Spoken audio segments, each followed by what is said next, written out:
Risk profiling कसे आणि का इम्पॉर्टंट आहे? सपोज तू डॉक्टरांना व्हिजिट करायला जातो आहे. तुझं सगळं डोकं दुखतं आणि डॉक्टर सांगतायत की मलेरिया असू शकतो विदाऊट परफॉर्मिंग एनी टेस्ट. तर आपल्याला शॉक बसू शकतो. तसंच इन्व्हेस्टमेंट्समध्ये रिस्क प्रोफाइलिंग तेवढंच इम्पॉर्टंट असतं.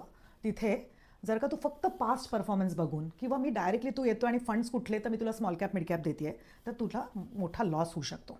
सो रिस्क प्रोफाइलिंग जेव्हा आपण करतो एक्झॅक्टली तुझ्या रिस्क ॲपिटाईटप्रमाणे तू कुठल्या फंड्समध्ये इन्व्हेस्ट केले पाहिजे, तुझा गोल्स कधी येणार आहेत, त्याच्याप्रमाणे आपले एक्झॅक्टली डेटमध्ये गेले पाहिजेत का हायब्रिडमध्ये का इक्विटीमध्ये, ह्याचं जेव्हा आपण ॲनालिस करून तुला फंड रेकमेंडेशन्स देतात तेव्हा तुम्हाला रिटर्न्स पण चांगले येऊ शकतात.